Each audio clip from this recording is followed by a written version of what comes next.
Hari. Oke, baik, terima kasih Mbak. Oke, untuk semuanya, salam kenal ya. Aku Fahri Bastari. Mungkin lebih dikenal nama saya itu Muhammad Fahri Dermawan sebetulnya Oke. Mbak. Kenapa aku Oleh panggil siapa? Oleh siapa? oleh teman-teman dong ya. Oh, teman-teman dekat gitu ya. Teman Oke. SMA, teman Ah, kuliah juga oke. yang kenapa aku ambil pertama Fahri Bastari. Mungkin teman-teman juga udah lihat flyernya sebelumnya Iya, ya. Kak. Karena Ini. oh iya. Nah. Ya. Nah, Mungkin oke. teman-teman juga udah lihat ya di beberapa sosmed ya untuk di flyer Fahri Bastari dan banyak juga yang nanya kenapa sih Fahri Bastari? Oke. Kenapa? Fahri itu memang nama asli, pemberian dari orang tua. Bastari itu kebetulan nama orang tua.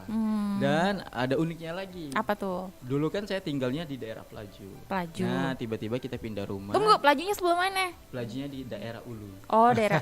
Enggak, pelaju yang mau ke arah-arah mana dulu nih? Oh, arah ke Kampung Al-Munawar tahu? Di Oh, daerah ya. Oh, laut jauh, ya. jauh, jauh, Daerah jauh, laut jauh. ya. Iya, iya. Oke, terus tiba-tiba pindah kan, pindah rumah dekat daerah Jakabaring dan nama jalan rumah itu Jalan Gubernur Haji Bastari. Oke. Jadi pas banget momennya kan. Ah, ah, ah. Fahri Bastari tinggal di Jalan Gubernur Haji Bastari, nama orang tua juga Bastari. Oke, kalau untuk background sendiri sih Mbak, alhamdulillah kemarin juga sempat berkuliah di jurusan Ilmu Komunikasi, sama sempat juga kuliah di Akademi Bahasa Asing Metodis ya, Oke. untuk jurusan sastra Inggris. Oke. Untuk organisasi sih kemarin juga sempat tergabung di Dinas Kebudayaan Kota Palembang, Ikatan Cek Bagus Ayu Palembang, Oke. Ikatan Budaya Oke. tahun 2020. Namun sebelumnya di 2017 saya juga aktif di Ikatan Bujang Gadis Kampus Sisipol Chandra di Muka Palembang. Nah, kan banyak sahabat kreatif. Berarti bisa dibilang sebenarnya kayak ganti mikrofon aja deh yang ada boleh. warna oren-orennya itu. Nah. Biar lebih jelas ya. Oh iya. Oke. Bandel yang di tengah tuh ya. Nggak Gimana mau. udah jelas Mbak? Oke, jelas. Nah, jadi sebenarnya kamu juga termasuk yang nggak bisa diem ya. Udah Betul. suka berorganisasi gitu ya. Betul sekali. Dari SMA mungkin ya Mbak ya. Jadi dulu juga begitu tamat SMA aku nggak langsung kuliah. Aku memutuskan untuk kerja dulu. Jadi waktu itu aku sempat kerja sambil kuliah. Kuliahnya 2 kemarin kan. Oke. Bahasa asing di Metodis, di Sisipol Chandra di Muka, malamnya aku kerja. Ya ampun. Jadi kuliah pagi di Stisipol, kemudian ambil kerja sore, kemudian kadang juga kerjanya malam jam 11, sorenya kuliah di Metodis. Tidurnya jam Bahasa berapa asing. kalau kayak gitu? Tidurnya waktu sebelum jam masuk kuliah pagi. Waduh, ya ampun. Bangunnya. Enggak, bangunnya ketika dosen masuk langsung bangun. Aduh ya ampun. Iya. Jadi sebenarnya ibaratnya kamu ini emang kerja keras lagi muda biar tua bisa foya-foya kayak gitu Betul, kali ya. lebih ke dulu kan mungkin ya yang namanya masih anak muda masih penasaran banget kerja masih aktif-aktifnya di sana sini gitu kan. Kemarin juga sempat kerja di dunia perhotelan juga Mbak. Oke. Jadi beruntungnya kerja di hotel itu kenapa? Jadi untuk cowok kan bisa masuk shift tim 3, shift malam. Emang boleh pilih-pilih gitu. Ya untuk resepsionis. Nah kalau khusus cowok dia memang masuk shiftingnya sore dan malam. Kalau pagi itu khusus cewek biasanya, karena kan begadang ya. Nah paginya kan kerja sampai pagi, paginya aku manfaatin buat kuliah tadi. Nah, ini kan kalau aku ngelihat ya, kuliah kamu ambil jurusan ilmu komunikasi. Komunikasi. Terus kamu juga ngambil jurusan Sastra bahasa Inggris, ya waktu sastra itu. Inggris biar menguasai bahasa Inggris dengan baik ya. Terus kamu kerjaannya juga rata-rata tuh yang kayak berhubungan sama orang gitu Betul. kan. Emang kamu tuh seneng ya di bidang seperti ini? Maksudnya kayak pengen berhubungan sama masyarakat kah? Betul, jadi aku tuh lebih suka kegiatan yang memang bertemu banyak orang, lebih ke PR sebenarnya gitu ya Mbak ya. Dan kebetulan juga kan memang dari dulu, mungkin dari SMP kali ya Mbak, aku tuh aktif di dunia organisasi juga. Jadi bisa dibilang dikenal sama guru, dikenal sama teman, kakak kelas gitu kan. Artinya memang mungkin udah ada passionnya juga di Oke, sana Mbak. Karena oke. selain berorganisasi juga, aku juga aktif di dunia organizer, IO, dan juga sekarang juga alhamdulillah lagi menekuni Master of Ceremony juga gitu. Oke, jadi sebenarnya kamu juga termasuk seseorang yang sebenarnya nggak bisa diem dari kecil. Iya kah? Dari kecil kah? Dari kecil kayaknya, makanya sering jatuh kan. Jatuh? Iya. Sering jatuh, makanya sekarang ketika disakitin jatuhnya udah nggak terlalu sakit Mbak. Wede. Udah terlatih dari kecil gitu kan. Katanya The Rain sih udah terlatih patah hati, Kayak ya. lagu dong ya. Iya, nyanyi dulu nyanyi, jangan. Oh, jangan, nanti hancur suaranya Mbak. Oke, jadi kita fokus dulu sama apa sih yang kamu sandang yaitu duta budaya ya, karena Betul. kayaknya kalau ngomongin duta budaya belum pernah yang ngobrol di Pro 2 ya. Betul, Nah, jarang tentang ya. kegiatan duta budaya. Mm-mm. Nah, kamu ikutan duta budaya itu ketika masih kuliah kan? Aku ikut duta budaya ketika udah selesai. Oh, udah Ya, selesai. tahun 2020. 2020 kemarin itu kan pas pandemi ya. Pas pandemi, makanya jadi waktu itu untuk pembukanya dulu ya Mbak, waktu seleksinya itu dia belum pandemi. Nah, ketika sudah berjalan tiba-tiba pandemi, Berarti akhirnya itu di awal banget ya, ya, tahun 2020. sempat dihentikan. Sempat dihentikan dan ada kebijakan juga dari Dinas Kebudayaan, persetujuan dari pemerintah juga. Akhirnya kegiatan dilanjutkan tetapi tetap dengan protokol kesehatan yang ketat sekali.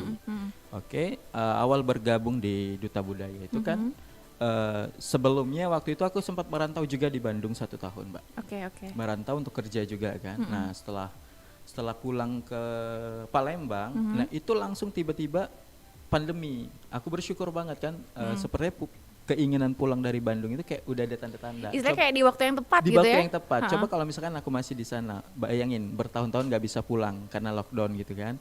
Akhirnya aku pulang, tiba-tiba kan resign tuh kerja dari Bandung. Aku bingung kan, duh mau ngapain ya? Waktunya sayang banget gitu kan. Kalau ada waktu kosong, yang cuman diem di rumah gitu kan.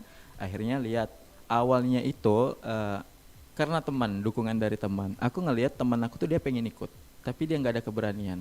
Akhirnya aku ikut itu untuk mensupport, mensupport supaya dia berani dan ada temannya gitu kan. Oh, Oke, temannya cewek gitu kan. ini nih penyakitnya kayak gini Jadi nih. ketika udah kita jalanin belajar bareng-bareng, persiapan tes sampailah begitu pengumuman sama-sama masuk nih di semifinal Mbak. Jadi Iya. waktu itu banyak banget peserta yang mendaftar itu hampir 170-an waktu itu. Oke.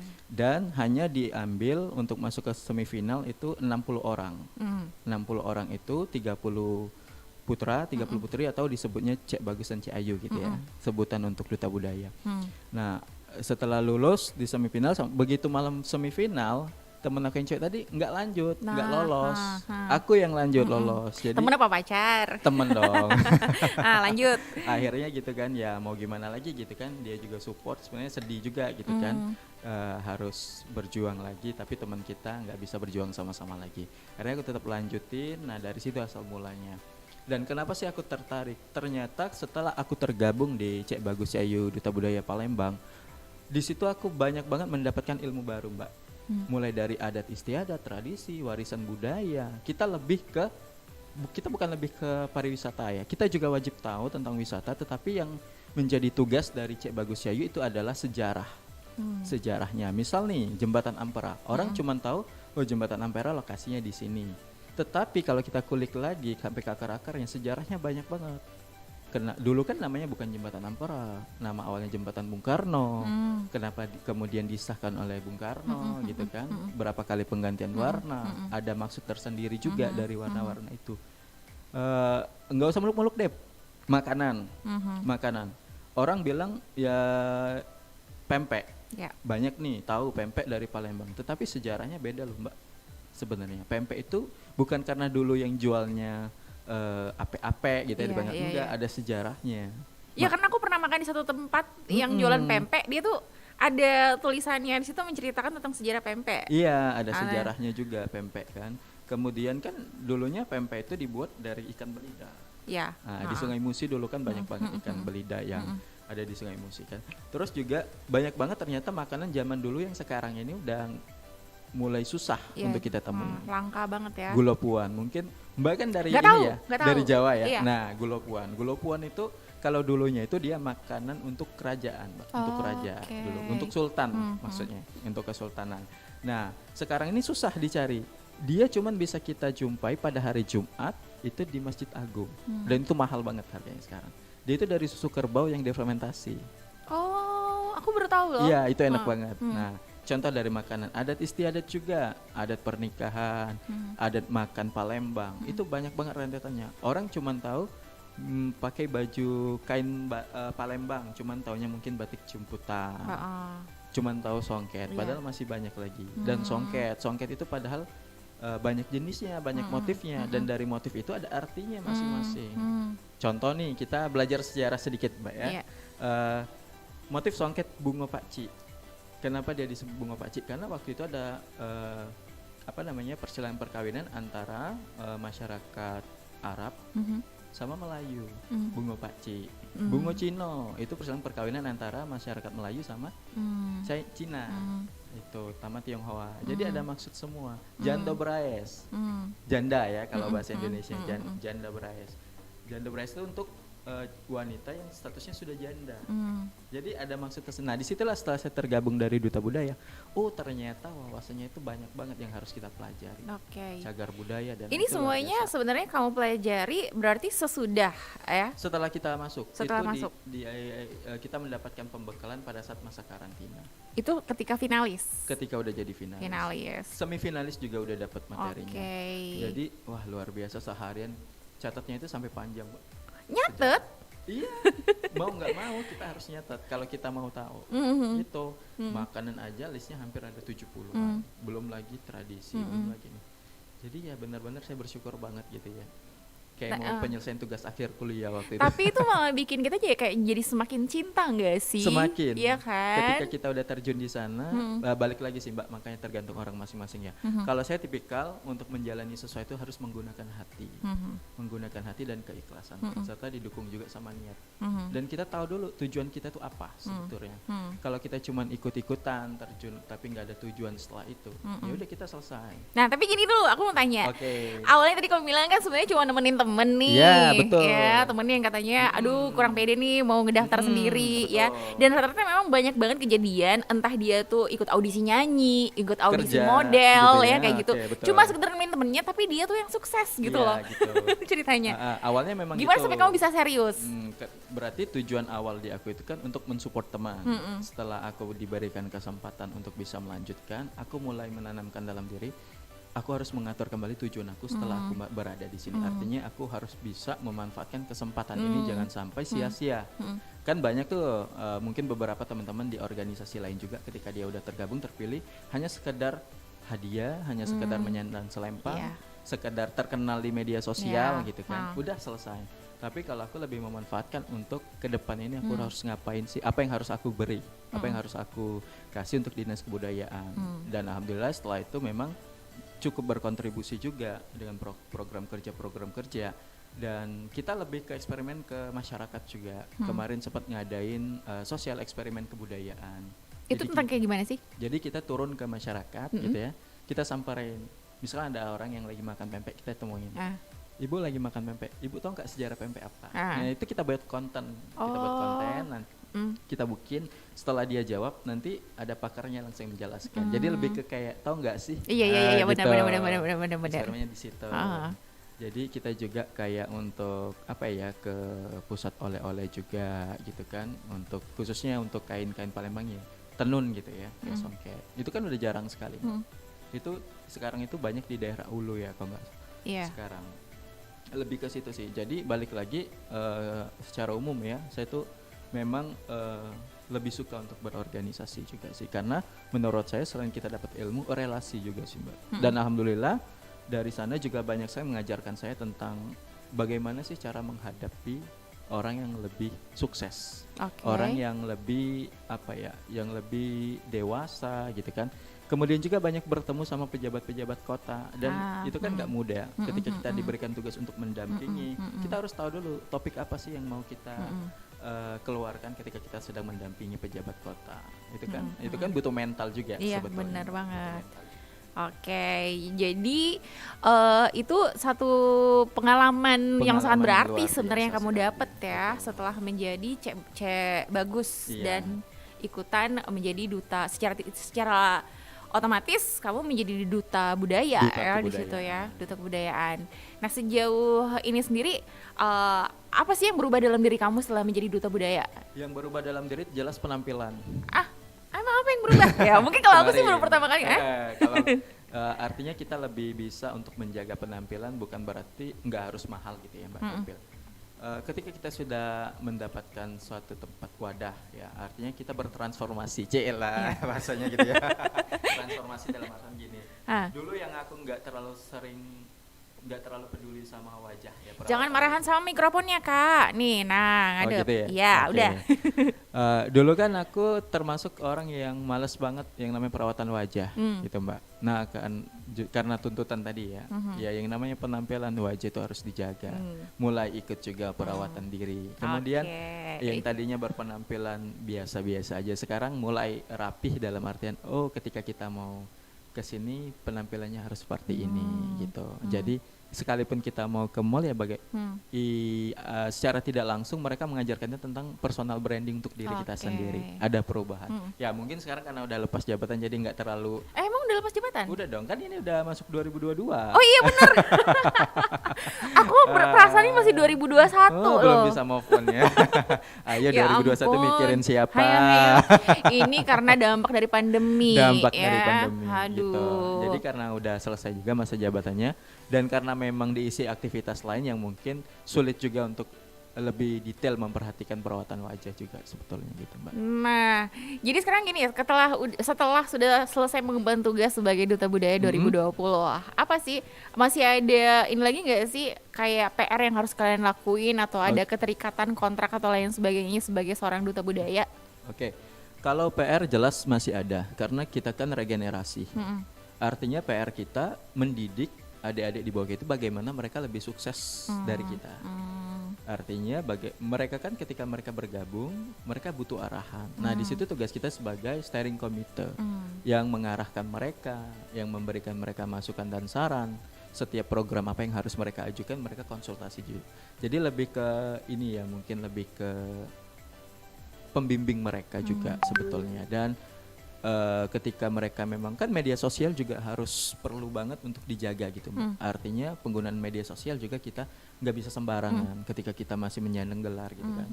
Nah di situ tugas kita memantau dan memberikan masukan-masukan yang positif juga, memberikan dorongan. Misalkan nih adik-adik ikut di sini, nanti ke depan kalian mau ngapain sih gitu.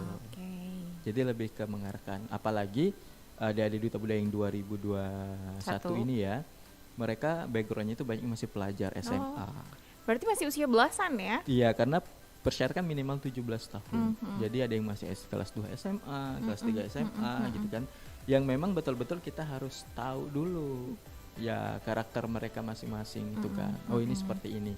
Jadi ketika mereka mulai untuk kurang aktif gitu, kita harus cari tahu dulu penyebabnya apa gitu. Ya artinya kita juga harus bisa melakukan pendekatan juga sih sebetulnya.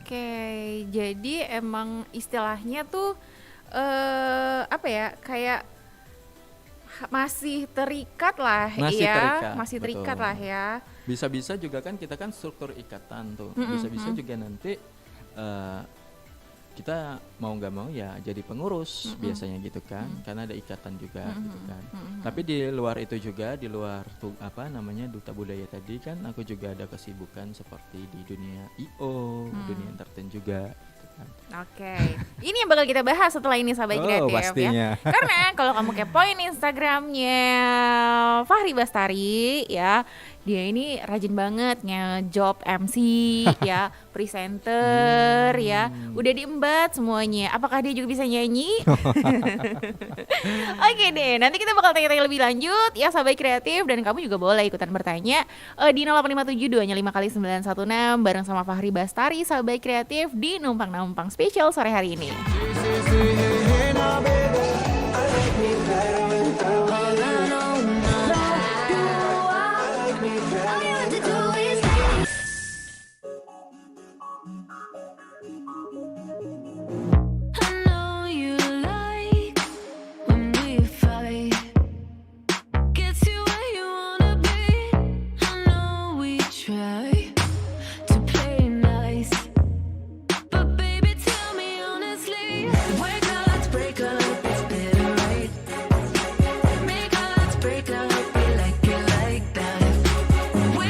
Break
Ikan belida, men.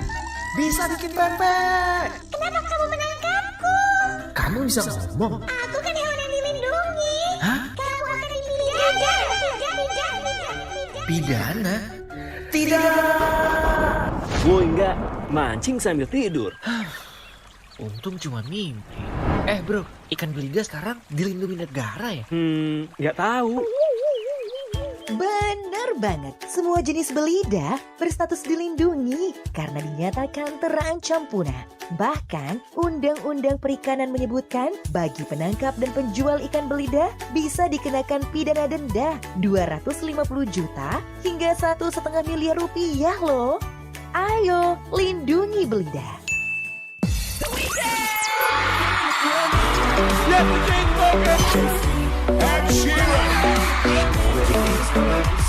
Coldplay.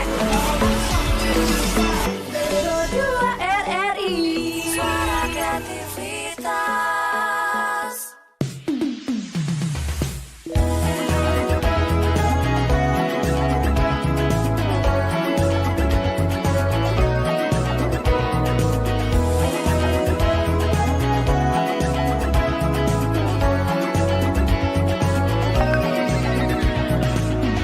Kisah ini berawal dari Instagram dan kita saling mengenal lebih dalam. Rasanya ingin ku membawa dia dari dunia maya ke dunia nyata.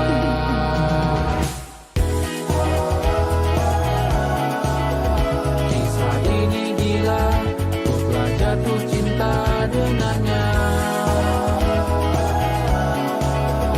Dalam dunia fana dan belum bertemu dengannya. Namun hati ini sudah terlanjur jatuh cinta. Ku tak sabar lagi untuk bertemu dengan dia.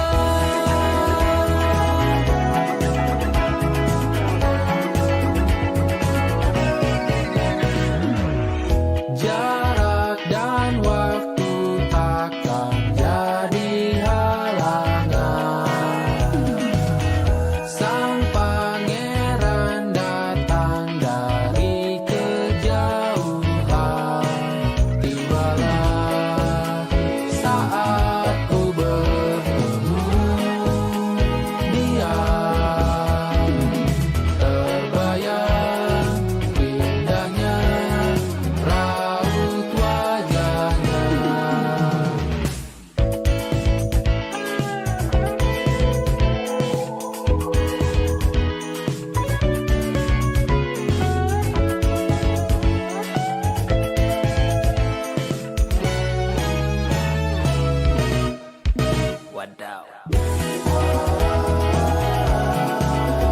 Foto postingannya dengan yang aslinya berbeda.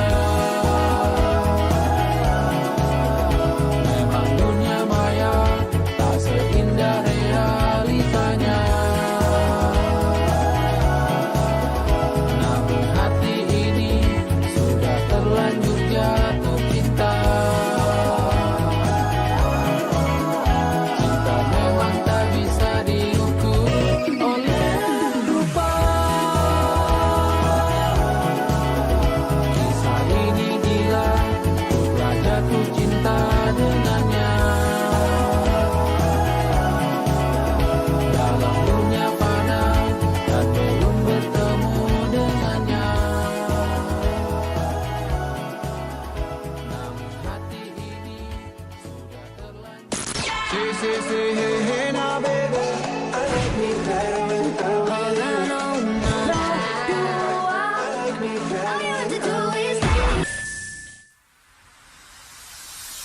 Sembilan puluh 91,6 Radio FM Palembang, suara kreativitas. Masih setia dong di Numpang Nampang sore hari ini Sahabat Kreatif. Karena gak sia-sia kalau kamu pantengin Numpang Nampang sore ini Sahabat Kreatif dengan narasumber aku yang punya banyak banget talenta Sahabat Kreatif. Cuma aku belum nguji talenta nyanyi dia, oke gak?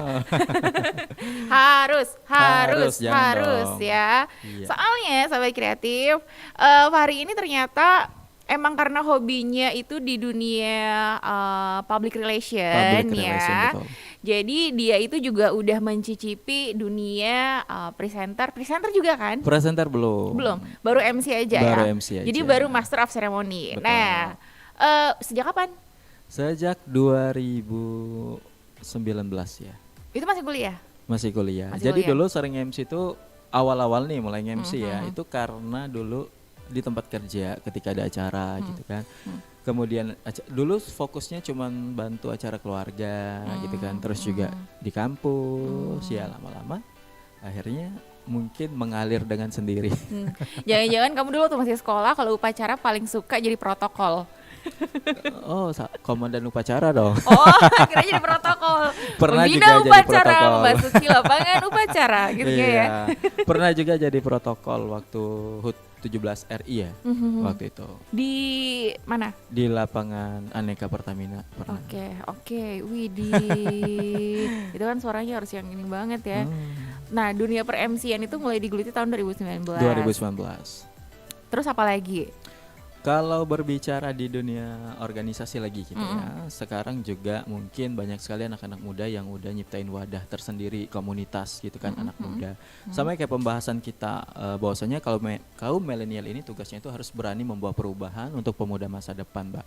Kenapa saya bilang seperti itu? Karena banyak sekali gitu kan generasi muda sekarang itu yang mulai tidak memahami mereka itu harus larinya kemana. Mereka memiliki kemampuan tetapi mereka tidak menemukan wadah yang tepat gitu kan. Kemarin juga kita sempat ada talk show juga di Palembang Indah Mall pada saat peringatan Hari Ibu. Pada saat peringatan Hari Ibu kita mengadakan event itu dari bekerja sama juga dari Aspenku Sumatera Selatan. Aspenku Sumatera Selatan itu Asosiasi Pengusaha Kue dan Kuliner Sumatera Selatan. Dan yang di dalamnya itu tergabung banyak sekali kurang lebih 200 anggota yang memiliki usaha di bidang kuliner, Mbak. Oke. Baik itu makanan Palembangan, baik itu makanan yang kekinian gitu kan. Nah, di sana yang harus kita apresiasi ya, anggota-anggota Aspenku itu mereka yang memang memiliki jiwa kekompakan, kepedulian gitu. Mengadakan event, rela berkorban gitu kan, tanpa mengharapkan imbalan apapun. Emang Dari segi tujuan mereka apa? tujuan mereka adalah mereka sama-sama saling mensupport, khususnya anak-anak muda yang memang baru mencetuskan untuk memiliki usaha, Oke. gitu kan. Dan kemarin kita juga lebih mengutamakan, misalnya kita ngadain event, target kita itu bukan anak-anak yang memang dia udah high class, kita selalu mentargetkan itu seperti anak-anak panti asuhan, yang mereka memang mungkin belum pernah merasakan, seperti ini gitu. Seperti ini mereka ketika mengikuti event di mall. Jadi kemarin waktu peringatan Hari Ibu kita khusus mengadakan lomba mengisap cake di mana peserta ini setengah kita ambil dari anak-anak panti asuhan. Oke, dengan belum punya bekal ilmu sama sekali di sini. Sama sekali. Jadi ngelihat kebahagiaan mereka itu gimana ya? Rasanya haru sekali gitu, Pak. Dan ketika mereka harus jadi hasil kue yang mereka hias itu kan nanti diserahkan sama ibu masing-masing. Bagi peserta yang dari luar yang umum ya. Tetapi dari anak-anak yang dari panti asuhan itu, teman-teman dari Aspenku Sumatera Selatan itu mereka rela menjadi pengganti seorang ibu dari anak-anak Kok panti asuhan. agak-agak bikin haru gitu Haru ya sekali. sebenarnya. Nah, itu yang bisa dipetik bahwasanya wah ini wadah yang tepat untuk contoh gitu anak muda, bahwasanya kita juga harus melihat lagi si orang-orang yang memang membutuhkan pertolongan, orang yang memang membutuhkan uluran tangan, yang butuh rangkulan lebih tepatnya, Mbak. Mereka kan butuh dirangkul juga. Jadi bukan hanya bagaimana bersaing meraih keuntungan aja sih gitu jadi ya. mereka dan semua kebutuhan, semua konsumsi itu rata-rata semua berkat dukungan dari teman-teman Aspenku. Dan Aspenku Sumatera Selatan ini dibina langsung diketuai oleh Bunda Raya. Bunda Raya itu siapa sih yang nggak kenal? Iya. Bunda Raya di Palembang khususnya gitu ya. Mungkin Mbak Selvi kan dari Jawa gitu. Mbak boleh nanti stalking Instagram Bunda Raya itu, dia yang selama ini mungkin bisa dibilang berjasa sekali dan salah satu pelaku kuliner yang benar-benar diperhitungkan di Kota Palembang dan Sumatera Selatan. Jadi Bunda Raya inilah yang banyak sekali menciptakan terobosan baru kuliner-kuliner di Palembang. Seperti kue bahasa Palembangan, ada 8 jam, Maksuba. Nah, Bunda Raya inilah yang merangkul para pelaku kuliner khususnya anak muda, dan banyak sekali bukti-bukti bahwasanya seperti kita kan anak-anak muda sekarang banyak sekali yang ikut bekerja sama Bunda Raya, dan alhamdulillah perubahannya itu luar biasa sih sebetulnya. Nah sekarang kan gini juga nih, kamu dengan notabene dari Duta Budaya nih Cek Bagus, terus ikut juga nih sama Aspenku ya, yang notabene juga akan membawa rata-rata sih ya kuliner khas Palembang ya.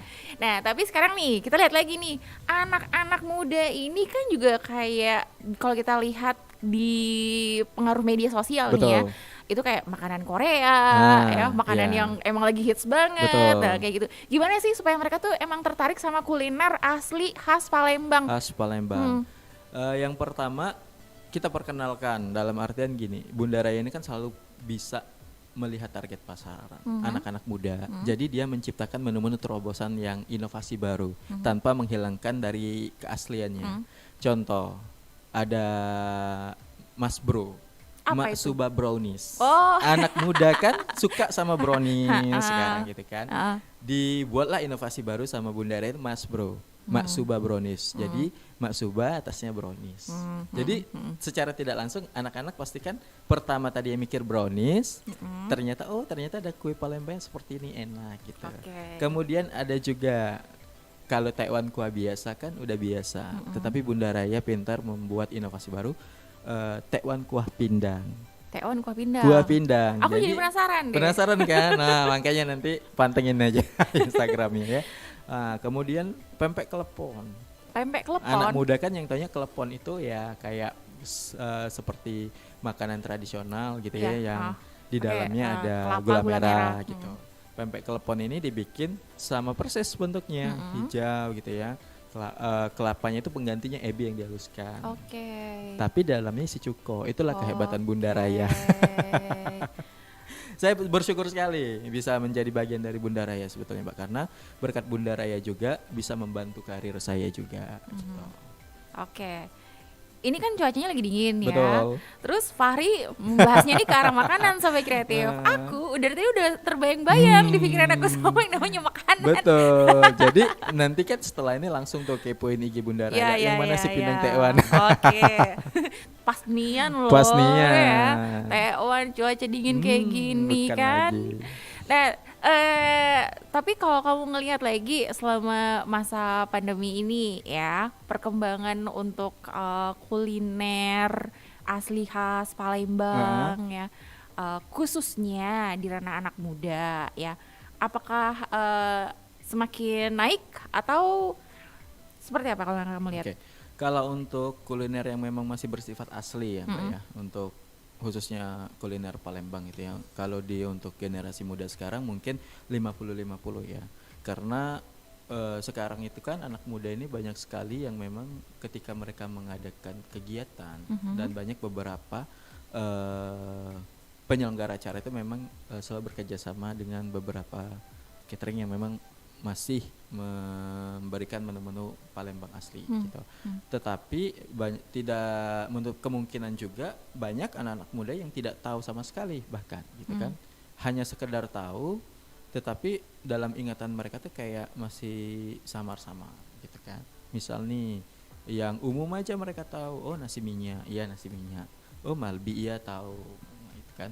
Karena memang mungkin perkembangan zaman gitu, Mbak. Kemajuan teknologi juga, apalagi banyak sekali makanan budaya kebarat-baratan yang mulai masuk. Ya benar. Gitu. Seperti mungkin Mbak Selvi juga salah satu pencinta makanan Korea. Biasa aja sih. Biasa ya. aja. Aku pencinta semua makanan kok. Pencinta semua makanan. Aku omnivora. Makan teman juga aku makan. Asal jangan itu ya, makan teman ya. Masih 50-50 sih. Makanya dengan kita memiliki wadah yang tepat, itulah tugas kita. Bagaimana caranya kita mempromosikan dan memperkenalkan anak-anak usia dini. Kendalanya apa coba? Kendalanya yang pertama masa pandemi ini ada kendala yang memang kalau kemarin kan kalau misalkan dia di masa normal ya, kita bisa melakukan roadshow ke sekolah dasar, sekolah menengah pertama. Yang kita lakukan adalah pengenalan tentang budaya, pengenalan tentang kuliner, perkenalan tentang mungkin permainan tradisional anak-anak gitu kan. Nah sekarang ini karena pandemi kita tidak bisa melakukan kegiatan yang sama sebelumnya. Artinya tugas kita hanya bisa melakukan promosi tentang kebudayaan, tentang apapun itu yang bersifat untuk mendidik anak-anak ya melalui media sosial. Karena kan anak-anak juga sekarang media sosial mungkin sudah menguasai semua. Bener rata-rata. banget. Artinya jalan kita, tugas kita itu tadi, kita juga harus aktif di media sosial gitu. Melalui dunia mereka sekarang Mereka sekarang yaitu adalah dunia di media sosial. Iya. Gitu kan. Buktinya mari kita coba. Mari kita ya. coba. Itu kan banyak. Nah, itu kan bisa kita bikin konten. Mari kita coba, Mas Bro, Mas Subabronis. Oh iya. Hanya di mana? Gitu kan. Ya, itu kalau dunia ini ya kalau misalkan cerita dari kebanggaan saya bergabung di Aspenku Sumatera Selatan. Tetapi kita juga sedang menggarap program kerja yang besar sekali. Apa itu? Bekerja sama bersama Dinas Koperasi dan UKM Sumatera Selatan. Artinya di sini kita akan menciptakan wadah baru untuk generasi muda.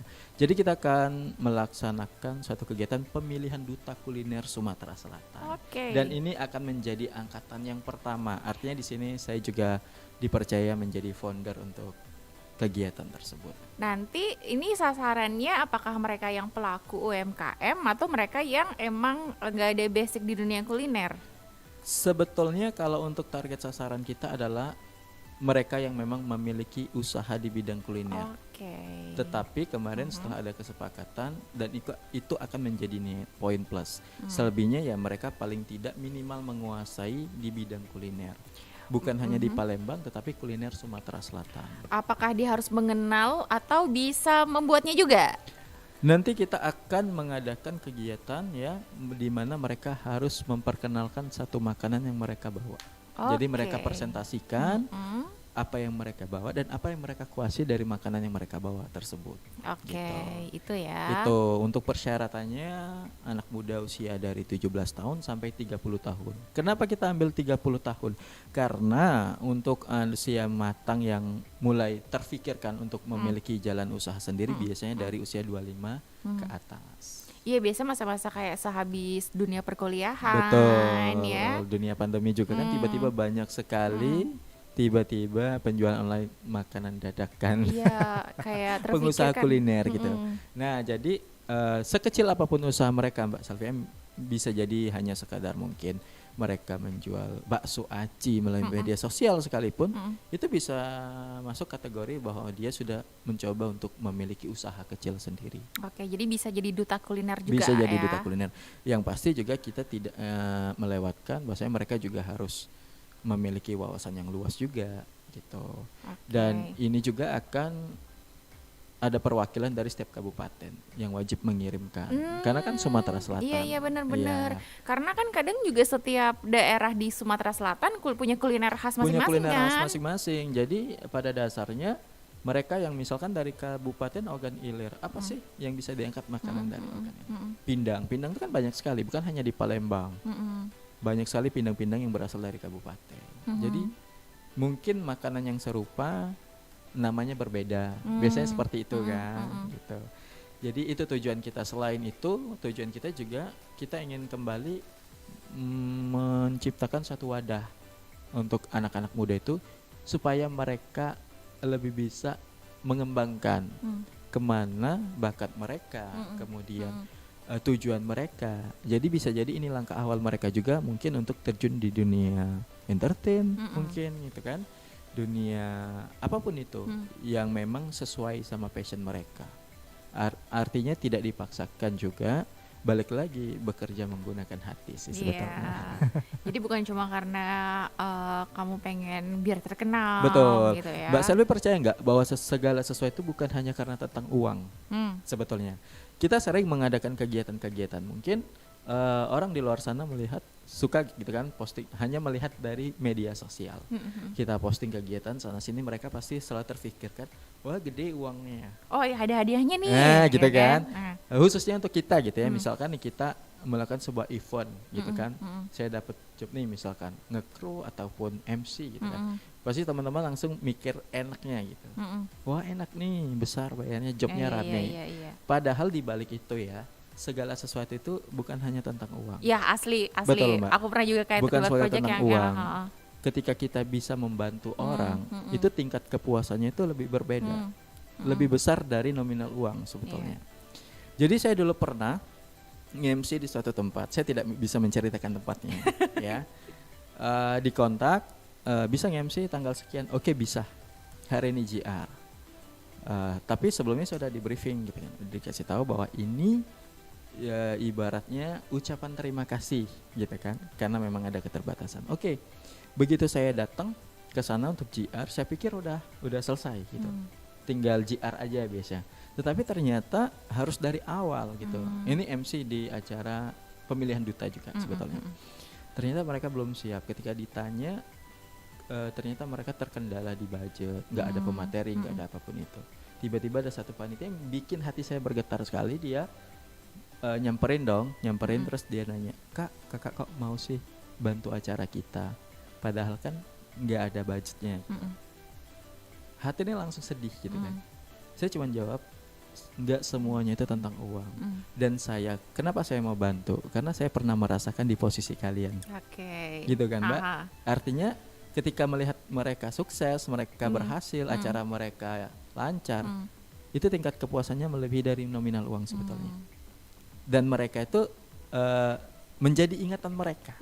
Menjadi ingatan mereka itu luar biasa sekali. Ya artinya menambah relasi, menambah keluarga lagi gitu. Nah itu yang saya suka. Dan lebih bagus lagi kalau ternyata bisa nular ya. Bisa nular gitu. Artinya memang mereka juga bisa melakukan hal yang sama seperti yang Fahri lakukan. Artinya membagi energi positif ke siapapun. Dimanapun kita berpijak, minimal kita bisa meninggalkan sedikit pelajaran yang bisa memotivasi mereka untuk lebih baik juga sebetulnya gitu. Oke. Nggak capek Fahri? Enggak Belum dong. capek ya? Belum. Mbak Selvi udah capek? Aku capek duduk soalnya. Oh capek duduk, oke. Nah ini kan kesibukan nih untuk saat ini ya tahun 2022 Betul. ya, rencananya 2022 ya. Tapi kita absen lagi dulu sahabat kreatif. Apa semua yang udah Fahri jalanin nih ya, dari dulu sampai sekarang, apalagi sih yang pengen dicoba? Yang pengen dicoba sekarang mungkin tentunya karir ya Mbak ya. Karir yang harus lebih proses lagi, ada progres harus gitu ya. Karena memang hampir memasuki usia di angka 3 gitu ya. Udah ketar-ketir juga sebetulnya memang harus bisa ada pencapaian lebih lagi tentunya ya. Ya semoga aja nanti diberikan kelancaran terus untuk prosesnya. Dan yang pasti sih lebih ditakutin jodoh. Kayak jangan-jangan itu resolusi kamu 2022 juga nih. Tapi jodoh sih kita percaya ada yang ngatur. Yang pasti untuk target ke depan beberapa tahun saya berharap memang ada pencapaian yang lebih lagi dalam hidup saya yang bisa saya capai. Yang pastinya ya untuk orang tua juga sih sebetulnya. Karena saya anak laki-laki sendiri. 4 bersaudara, 3-nya perempuan semua kan. Saya laki-laki Dari sendiri. kemarin narasumber aku itu mereka selalu mengaku adalah anak laki-laki dalam keluarganya. Ada apa gitu Iya. ya. Okay. Jadi karena mungkin bukan beban ya, tapi lebih ke tanggung jawab. Ya. Karena orang tua itu kan ada masanya. Dan ada kala anak laki-laki itu biasanya harapan orang tua. Benar biasanya banget. Gak peduli dia tuh anak pertama atau Nggak anak bungsu peduli. ya. Jadi di samping organisasi kita juga harus memikirkan ke depan pencapaian apa yang harus kita capai sampai benar-benar kita sudah bisa merasa oh cukup sampai di sini. Gitu sih. Oke, tapi saat ini belum cukup. Belum. Ya. Ini ada yang ikutan bertanya, boleh aku bacain pertanyaannya. Ada Diandra katanya, wah dia bilangnya Cek nih. Cek Fahri. Oh, siapa namanya, Mbak? Diandra. Oh, Diandra. Ya, Halo, Cek Diandra. Fahri. Hobi traveling dah. Impiannya mau kemana? Terus lebih suka laut atau gunung? Wih, random banget pertanyaannya. Random banget pertanyaannya. Nggak sabar mau dijawab. Ayo, apa hobinya traveling? Kalau hobi, aku lebih suka hobi dari sport ya, lebih suka ke jogging sih. Kalau untuk traveling, tergantung sih. Aku random hobinya Mbak. Mm-mm. Ketika ada lingkungan yang memang dia sukanya nonton, bisa ngikutin. Ketika dia hobinya traveling, ayo traveling. Jadi lebih bisa menyesuaikan. Tapi kalau traveling, aku lebih sukanya sih kayak mungkin ke tempat-tempat yang banyak sejarahnya, kayak museum, cagar budaya.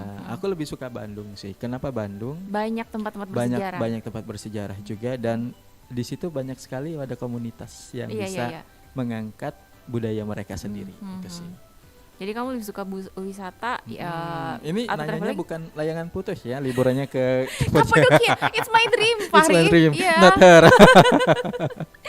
Ya aduh, lebih suka laut atau gunung? Laut. Laut. Iya, walaupun nggak bisa berenang. Kan enggak kata laut di Palembang, makanya ikan laut. Makanya adanya pempek khas ikan laut. Enggak sih. Aku lebih suka ke laut untuk di luar ya. Maksudnya lebih ke pantai. Tapi jarang juga sih ke pantai. Tapi kamu punya impian gak sih misalnya suatu saat aku pengen pergi ke satu tempat. Nah, itu di mana? Yang masih jadi doa aja Iya. Cilah. Yang pasti sih umroh lah ya Mbak. Oke, Siapa sih yang nggak mau ke amin, sana amin, gitu kan. amin, amin. Apalagi sekarang umroh itu kan ada batasan umur Iya, gitu. Selagi umur kita masih muda, ya mungkin masih banyak peluang untuk bisa berangkat ke sana. Ya semoga aja dijabah. Amin, amin ya. Ini pasti keinginan banyak lah dari kita. Banyak ya. sebetulnya. Oke, thank you ya buat Diandra sama pertanyaan randomnya. Aduh. Diandra, sehat-sehat Diandra. Dia kira mau dijawab Kapadoki ya. No. Aku bukan pengikut layangan putus. Me too. Daripada Anda bikin darah tinggi Betul. ya. Tapi kamu ketika kamu kan katanya tuh suka banget nih ketemu sama orang banyak ya. Tapi sebagai manusia biasa, pernah nggak sih ketika kamu lagi berhadapan entah lagi nge-MC atau ketemu sama orang banyak mengharuskan kamu tuh ada di depan orang atau berhadapan sama orang lah ya. Itu mungkin lagi ada masalah pribadi atau mungkin lagi bad mood ya. Betul. Pernah nggak? Pernah. Jadi sebenarnya banyak pengalaman seperti itu. Tapi aku ambil satu contoh di dunia per-MC-an, gitu ya. MC itu kan salah satu tugas yang memang kita harus menjaga mood banget gitu ya Mbak ya. Asli. Harus profesional banget, mau senyum. masalah pun apa gitu kan. Tetapi waktu itu aku mungkin kurang bisa mengontrol. Tiba-tiba lagi MC yang pertama, kendalanya itu tiba-tiba banyak panitia dadakan yang mengobrak-abrik rundown acara. Aduh, ya itu enggak asik. Padahal itu udah kesepakatan sama yang punya hajat, sama tuan rumah, tiba-tiba banyak panitia dadakan yang obrak-abrik harus seperti ini, seperti itu. Itu sudah biasa sebetulnya. Tetapi yang bikin saya sedikit mungkin tidak bisa menahan gitu kan. Yang pertama, banyak sekali kejadian waktu itu. Mikrofonnya selalu mati-mati ketika saya lagi performance. Yang kedua, waktu itu memang tiba-tiba udah susun acara yang harusnya acara awalnya seperti ini, karena kepentingan satu oknum ya, kepentingan KUA-nya dia harus ada tugas lain. Artinya dia mau nggak mau harus ini dibatalin, ini dibatalin, itu dibatalin. Ketika saya mendengarkan masukan dari KUA, pengantinnya komplain dong, Mas kok harus seperti ini, saya kan mintanya seperti ini. Artinya kita harus bisa menghadapi situasi perbedaan pendapat antara KUA dan kedua pengantin gitu kan. Akhirnya saya berusaha untuk tenang, saya jelasin Mbak seperti ini. Akhirnya marah-marah dong dia, kan saya udah bayar Mas mintanya, kan Masnya saya yang bayar bukan KUA-nya, kenapa sih gini-gini, nggak sesuai dong sama pengennya saya gini.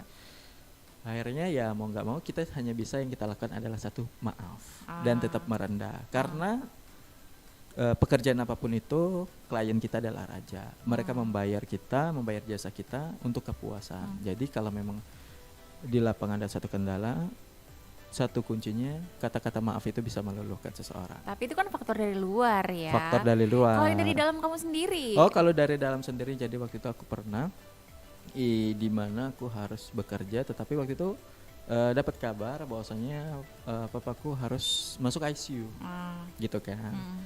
Tapi nggak dikasih tahu sebetulnya, dikasih taunya pada saat pertengahan acara gitu kan. Jadi waktu itu lagi ada kerjaan juga yang bersifatnya performance juga gitu kan. Tiba-tiba udah dari awal tuh udah dapet feeling dong, kok hari ini beda gitu ya. Yang biasa kita lakukan kok jadi kayak takut gitu ya. Entah aku takut ada melakukan kesalahan gitu kan. Gitu kan. Tiba-tiba waktu di tengah acara ditanya dong, nanti habis pulang kenapa? Selesai. Akhirnya mungkin tiba-tiba gitu kan, ada yang telepon gitu kan, ada yang telepon. Mungkin dia nggak tahu kalau sebenarnya aku itu belum tahu. Dia nanya, nanti ke rumah sakit barengan aja ini segala macam. Itu saudara gitu kan. Loh siapa yang sakit gitu kan? Padahal dari saudara nggak ngabarin. Loh emang belum tahu, makin penasaran dong. Jadi karena fokus handphone gini, harusnya udah masuk dong MC itu ya. Iya. Wah telat, jadi lupa dong gitu kan. Ngeblank Akhirnya ya. ngeblank, untung ada partner yang bisa nutupin. Aku fokus, ternyata papa ICU, karena kan papa jantung ya. Udah berapa kali juga masuk ICU, waktu itu mau masuk ICU kedua. Akhirnya kepikiran dong, kepikiran banget gitu kan. Apalagi anak cowok biasanya itu nggak terlalu sama papanya itu biasanya hal kecil aja bisa jadi berantem gitu. Biasanya itu kan itu masalah biasa sebetulnya. Nah di situ kepikiran dong, aduh gimana nih, apa yang harus saya lakuin? Akhirnya sedih gitu kan. Akhirnya moodnya kan dipaksa senyum aja. Nah itu masalah pribadi sih sebetulnya. Yang harusnya memang orang itu nggak perlu tahu kalau kita punya masalah. Banyak sekali orang bilang, aku pernah juga kemarin ada yang kayak meramal gitu ya. Kamu ini orangnya ceria banget, ketawa, tapi yakinlah setiap malam kamu ini pasti menangis. Bahasanya gitu kan. Kamu pasti banyak menyimpan masalah. Sebetulnya iya. Mungkin dia ngeliat kantong mata kali. Bukan kantong saku ya, bukan dompet ya. Bukan. Dia bukan Karena meramal kantongnya saya gitu. percaya gini Mbak, betul sih, orang yang terlihat ceria di depan itu mereka yang pintar banget loh nyembunyiin setiap permasalahan mereka. Bener. Karena mereka hanya punya tujuan gini, buat apa sih memperlihatkan di media sosial tentang kesedihan? Iya kan? Orang-orang itu, sebagian orang-orang itu hanya ingin tahu, kepo aja, dan mereka mau tahu masalah kita tuh apa bukan sebetulnya. Bukan karena peduli. Makanya saran saya juga buat teman-teman untuk di media sosial, mending kita sharing tentang aktivitas, sharing juga tentang apa yang kita rasakan, lagi bahagia gitu kan, sehingga orang menilai aura kita selalu positif. Itu aja sebetulnya. Dan itu juga yang kamu tunjukkan di media sosial. Di media kamu, sosial ya. juga pastinya. Oke. Nah, ini karena udah hampir jam 4 sore. Oh nggak kerasa. Waduh. Jam 5 kayaknya Mbak. Iya jam 5. Mau siaran lagi dong kita kalau jam 4 sore. Kita mulai lagi ya. mulai dari lagi awal dong. lagi dong kalau Saking kayak asik gitu. ngobrol ya sama Mbak Selvi ini. Jadi dia aku blank tadi mau nanya. Oh, boleh. Nah, jadi kita closingnya nih sahabat kreatif sesuai dengan tema kita sore hari ini ya, selaku duta budaya, milenial aktif, pemuda masa depan, pembawa perubahan. Betul. Apa sih pesan kamu untuk sahabat kreatif? Pesan aku untuk sahabat kreatif yang pasti yang pertama, jangan pernah berhenti untuk kalian berkarya. Karya tentang apapun itu, sekecil apapun karya kalian, tinggal kalian kembangkan. Jangan pernah menjadi kaum rebahan. Okay. Di masa pandemi saat ini kita harus bisa melakukan kegiatan positif dan kita bisa banyak memberikan suatu ide-ide kreatif yang bisa menularkan energi positif untuk orang lain. Satu lagi kuncinya, ingat kita harus peduli siapapun orang yang membutuhkan rangkulan, kita harus bisa menjadi peran seorang pemimpin, kita juga harus bisa menjadi peran seorang pelindung, pengayom. Artinya di sini yuk bangkit dari rebahan, kita harus berani menjadi pemuda yang membawa perubahan. Oke. Pilih Fahri Bastari 2025. 2024 ya. 24 ya. Siapa tahu kan di masa muda dia banyak organisasi, siapa tahu dia nanti jadi pejabat termuda. Ya, bisa jadi bisa kan. jadi dong jadi ya. Kayak udah punya batu pijakan Iya, ya, betul sekali. udah dibangun. Jangan dia sengaja nih ngebangun dari sekarang ya. Pokoknya lakuin aja yang apa bisa kamu lakukan. Intinya lakukan segala sesuatu dengan hati, kuncinya ikhlas aja sih sebetulnya. Oke, keren. Aku jadi kayak terkena ininya ya. Terkena auranya sore hari ini. Aura Mbak ya. ini juga kayaknya kita bertukar aura. Bertukar aura. Aku aura gelap.